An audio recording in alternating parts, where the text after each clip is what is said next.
Imagine walking not for a day, not for a week, but for thousands of kilometers across deserts, frozen mountains, dense forests, and oceans without maps, without roads, without GPS. Yet somehow, ancient humans spread from Africa to almost every corner of Earth. How did they do it? The answer is one of the greatest journeys in human history. It all began in Africa. Around 300,000 years ago, for tens of thousands of years, they lived as hunter-gatherers, following animals, rivers, and changing seasons. Then about 60,000 to 70,000 years ago, small groups began leaving Africa, not because they wanted to explore, but because they were simply searching for food, water, and safer places to live. No one knew they were beginning a journey that would eventually populate the entire planet. They didn't travel like explorers. It's tempting to imagine ancient humans marching across continents with a destination in mind. But that's not what happened. Most groups probably moved only 10 to 20 kilometers at a time. They settled for months, sometimes years, before moving again. Generation after generation, those tiny movements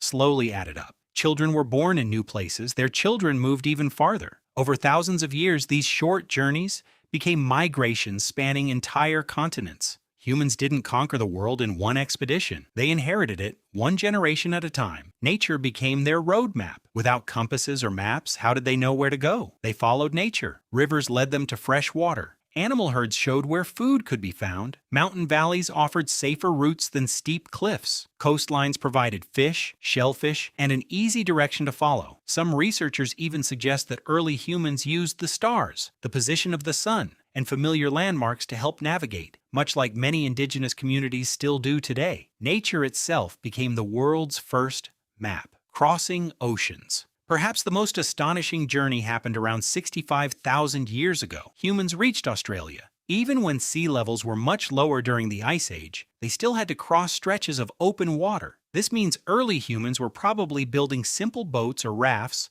far earlier than many people imagine. They planned journeys, worked together, and carried families across the sea. Long before history recorded sailors, humans were already becoming explorers, surviving every climate. The world wasn't welcoming. Some groups entered freezing Ice Age Europe. Others crossed scorching deserts. Some adapted to tropical rainforests. Others eventually reached the Arctic. Instead of changing the Earth, humans changed themselves. They invented clothing, built shelters, mastered fire, created better hunting tools. Every environment forced new ideas, and every new idea made the next journey possible. The last great journey. Around 20,000 to 15,000 years ago, sea levels were much lower. A land bridge called Beringia connected Siberia and North America. Groups of hunter-gatherers gradually crossed into the Americas. Over thousands of years, their descendants spread from Alaska all the way to the southern tip of South America. By roughly 12,000 years ago, humans had reached nearly every major continent except the greatest migration in history was complete. Every city, every country, every language, every family can trace its story back to those first travelers. They never knew they were changing history. They simply followed food, water, curiosity, and hope. The next time you open a map, remember this: your ancestors crossed that world, one step at a time.